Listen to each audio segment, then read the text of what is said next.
Ocean View School District serves these fresh, locally sourced foods to students every day. Be sure to check them out in your school's cafeteria to get a taste. Hi, I'm Asher, and welcome to Edible Education with Ocean View School District. Today, we're going to visit Larry Kandarian at Kandarian Organic Farms in Los Osos to learn about how he grows beans. I actually grew up on a farm and I was always farming. I've been driving a tractor since I was 9.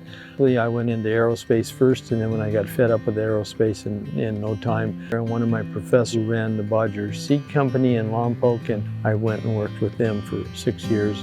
I knew farming and the seed business pretty well. So we came and looked for ground, and we ended up finding this parcel, and we love it. It's just beautiful. Been here 22 years. Was farming using pesticides and everything else in Fresno, and then decided to do organic. Tried it when I first came here and fell on my face. And then in 2007, we went into organic farming, and since we went into regenerative organic farming, which uses no inputs. So the legumes are the nitrogen fixers that give us the nitrogen, and the grasses are the ones that use it, so we call them feeders and eaters. Well, mine is a regenerative organic, so it's above biodynamic and above organic. So regenerative means we have a cycle, and so what we're trying to do, we're underneath there with all the litter and the flora and fauna working under the ground. What we're trying to do is emulate that. That's a forest floor, and so to do that, you have to have a carbon-nitrogen balance and a bacteria-fungal balance. Grow grasses and then turn them under or drag them after they're setting seed. Typically, we'll get the seed off of them. And then for nitrogen, we'll grow legumes. And sometimes we'll grow those together. Basically, what you need to do is just keep a soil, something on the soil, a carpet on the soil. So what that does is that lowers the temperature, so you keep the moisture.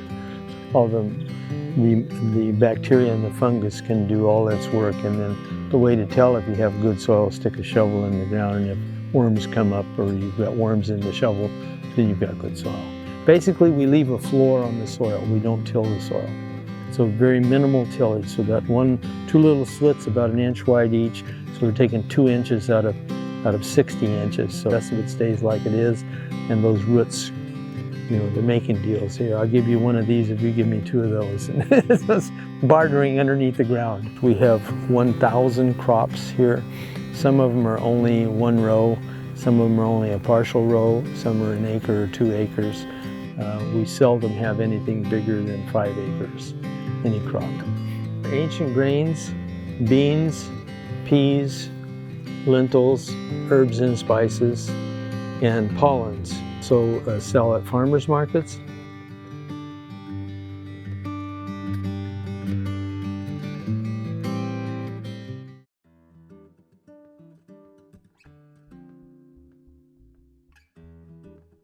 Now that we've seen how things grow, let's see what our chef can make. We're with Chef Medina, executive chef at Coin & Candor, which is at Four Seasons Hotel. So what are we going to be making today, chef?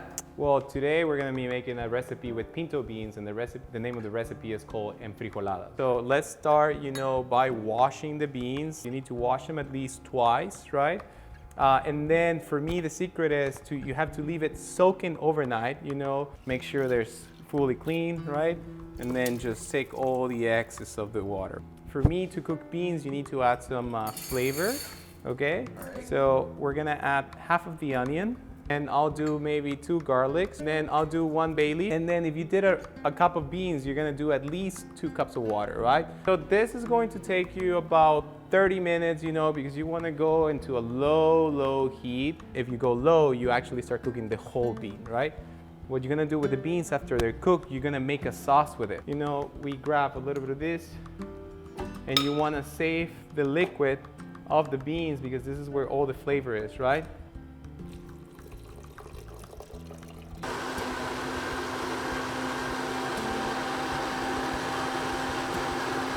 Like a bean smoothie, right? We're gonna put them in another pot, cook it down, actually start becoming a sauce. And we're gonna slowly cook it. So we'll turn that on. Chicken, is just shredded rotisserie chicken, but let's add some flavor into it. So We're gonna cook them down a little bit, right? We're gonna do some onions. We're just gonna saute it a little bit with olive oil. Right. So here in a pan, right, we're gonna add some oil.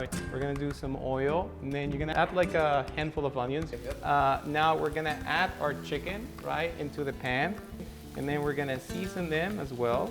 We do a little bit of salt, right, all around, and a little bit of black pepper.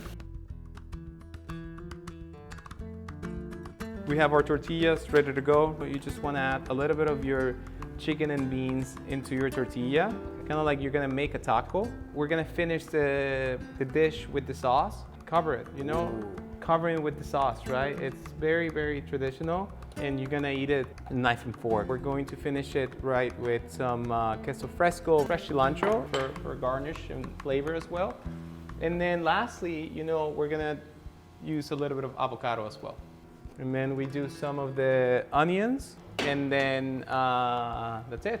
From there, it goes to the belly.